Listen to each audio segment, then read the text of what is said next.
काय वात, आकाश, सूर्य, चंद्र आणि इतर खगोल असे मानले जाते. वेदांमध्ये म्हणजे आत्ताचे मी वेद सांगितले, सामवेद, ऋग्वेद, यजुर्वेद, अथर्ववेद, हे काय या वेदांमध्ये पृथ्वीचा उल्लेख पृथ्वी किंवा धरणी म्हणून केलेला आहे. पुराणांमध्ये म्हणजे आपले खूप जुने जे ग्रंथ होते त्याच्यामध्ये पुराणांमध्ये भयांबर असे संबोधले असून त्यात सप्त महाद्वीप आणि सप्त सागर याविषयी माहिती आली. जसं आपण म्हणतो 7 समुद्र, तसं सप्त महाद्वीप म्हणजे 7 महाद्वीप आणि सप्त सागर म्हणजे 7 महासागर आणि 7 खंड. म्हणजे पृथ्वीवरचे 7 खंड आहे ना, अमेरिका, आफ्रिका, ऑस्ट्रेलिया, अंटार्क्टिका, उत्तर अमेरिका, दक्षिण अमेरिका, आशिया, आपण आशिया खंडात राहतो.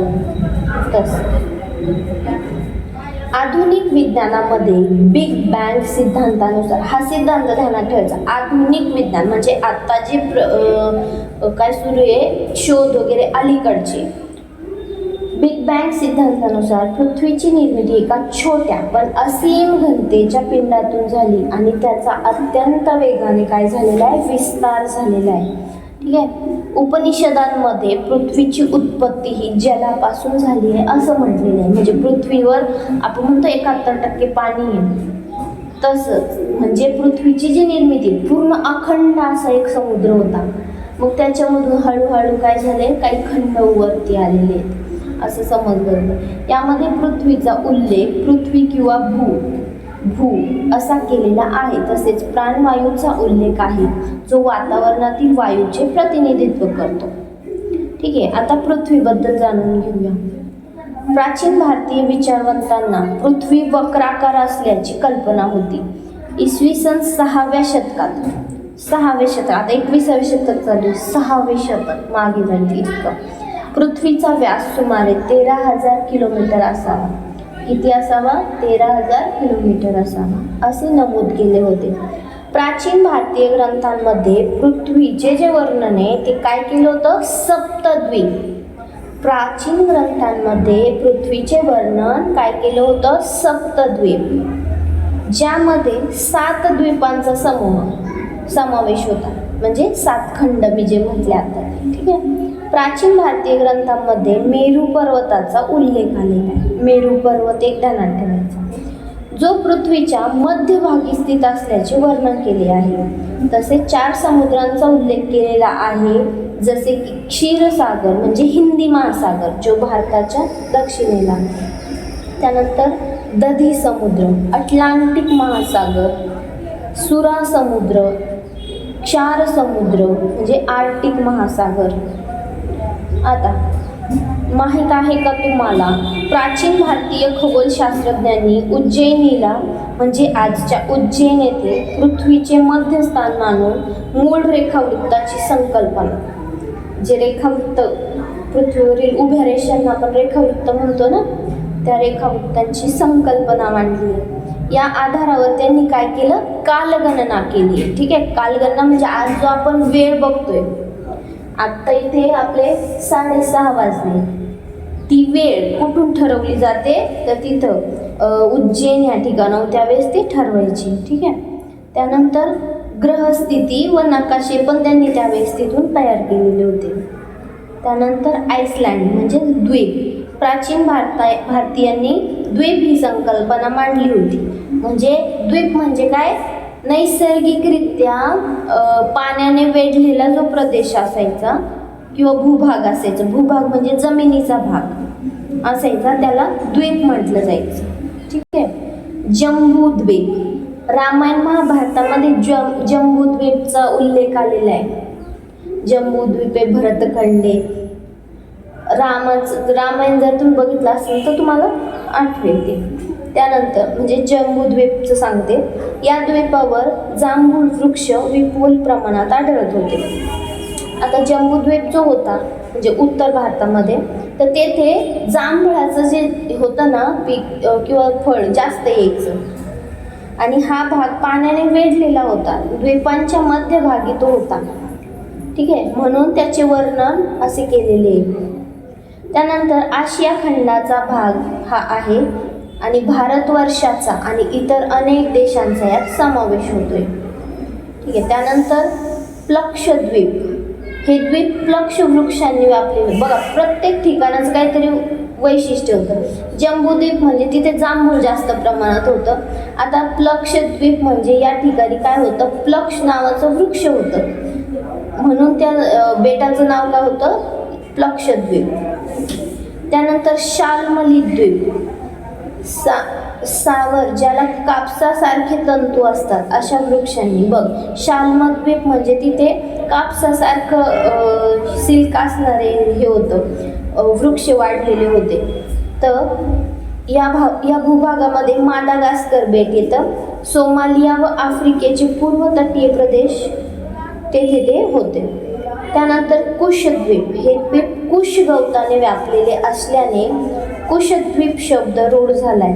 या द्वीपात इराण, इराक जे देश आहेत आणि सभोवतालचा वाळवंटी प्रदेश, आजच्या ईशान्य आफ्रिकेच्या काही भागाचा समावेश होतो कुशद्वीपामध्ये. इराण, इराक आणि आजचा आफ्रिका, ईशान्य आफ्रिका. त्यानंतर क्रॉंच द्वीप, एक मोठा पाणपक्षी व क्रॉंच पर्वत यावरून या द्वीपाचे नाव पडले क्रॉंच द्वीप.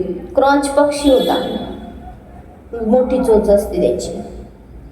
ठीक आहे. आजच्या उत्तर व मध्य युरोपचा यामध्ये समावेश होते, युरोप खंड. ठीक आहे. शाकद्वीप, हे द्वीप साग वृक्षांनी व्यापलेले होते. शाकद्वीप म्हणजे साग वृक्ष जादा होते म्हणून शाकद्वीप. ठीक आहे.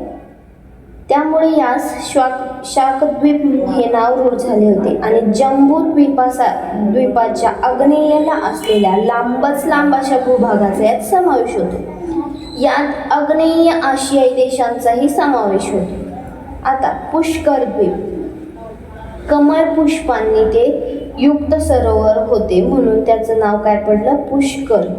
पुष्कर द्वीप, हे द्वीप आशियाई प्रदेशामध्ये असून म्हणजे आपल्या आशिया प्रदेशामध्ये असून आजच्या पूर्व रशिया, उत्तर व दक्षिण कोरिया तसेच जपान यांचा यामध्ये समावेश होतो. त्यानंतर ग्रहण, दिशा व वेळ. ठीक आहे, थोडंच आहे, आपण तेवढं करून घेऊ मग पुढचं करते. पृथ्वीची छाया. आता आपण म्हणतो ग्रहण का लागते, चंद्रग्रहण किंवा सूर्यग्रहण किंवा ते पौर्णिमा वगैरे असते. ठीक आहे. आता पृथ्वीची छाया चंद्रावर पडते म्हणजे रात्री आपल्याला चंद्र मग दिसतच नाही, मग आपण म्हणतो ग्रहण लागले. पृथ्वी गोलाकार आहे याचे ज्ञान प्राचीन भारतीयांना होते. आपले जे पूर्वज होते त्यांच्याकडं तर काय ते आपलं दूरबीन वगैरे ते नव्हतं, पण तरी त्यांना माहिती होतं की पृथ्वी कशी आहे, गोल आहे. त्या काळात ग्रहण स्पर्श, खग्रास, खंडग्रास, मोक्ष या ग्रहण विषयक संज्ञा त्यावेळेस प्रचलित होत्या. त्यानंतर दिशा व वेळ, डायरेक्शन अँड टाइम. प्राचीन भारतीयांना दिशांचे व वेळेचे उत्तम ज्ञान अवगत होते. स्थानिक वेळ सूर्याच्या स्थितीवरून सांगायचे. पूर्वी घड्याळ होते का, नव्हते, पण तरी पण त्या सूर्याच्या दिशेवरून म्हणजे तो आता इकडे पूर्वेला उगम पावला, मग थोडा मध्ये मध्ये मग डोक्यावर आला की 12 वाजले असं त्यांच्याकडे घड्याळ होतं. ठीक आहे. कालगणनेसाठी घटिका, पळे इत्यादी परिणामे वापरली जायची. कालगणनेसाठी कोणतं वापरायचे ते साहित्य, तर घटिका. घटिका म्हणजे काय होतं, ते असं माती असायची बघ एका याच्यामध्ये, ते असं उलट ठेवलं बघ, एका भांड्यात दुसऱ्या भांड्यात अशी माती रेती पडते ना, त्याला घटिका म्हणतात. ठीक आहे. आणि ही जी पद्धत आहे ना कालमापनाची, ही पारंपरिक पद्धत आहे आणि तिचा उपयोग जो आहे तो वेळ मोजण्यासाठी केला जायचा. ही पद्धत सूर्य, चंद्र, नक्षत्रे, ताऱ्यांच्या बदलत्या स्थितीवर अवलंबून होती. आता प्राचीन भारतीय कालमापन जी पद्धती आहे त्यामध्ये एक एक क्षण, निमिष, पळ, घटिका, मुहूर्त, प्रहर, दिवस, रात्र, पक्ष, मास आणि वर्ष. आता जसं आपण आठवडा, महिना, वर्ष असं करतो ना, तसं त्यावेळेस काय होतं, एककी काय होतं, क्षण, निमिष, पळ, घटिका, मुहूर्त, प्रहर, दिवस, रात्र म्हणजे दिवस रात्र तर आता पण आहे, मास आणि वर्ष. मास म्हणजे महिना आणि वर्ष. ठीक आहे. 2 चॅप्टर बऱ्यापैकी आपण आज इथे रिकॉल केले आहेत. ठीक आहे. तर हा होमवर्क वगैरे राहील तो एकदा रिकॉल करून घे आणि 1 ते 3च येणार आहे, त्याच्यामुळे आता हा लास्ट चॅप्टर आपण केला आहे मला असं वाटतंय. तिसरा राहिलाय का? हो. ठीक आहे.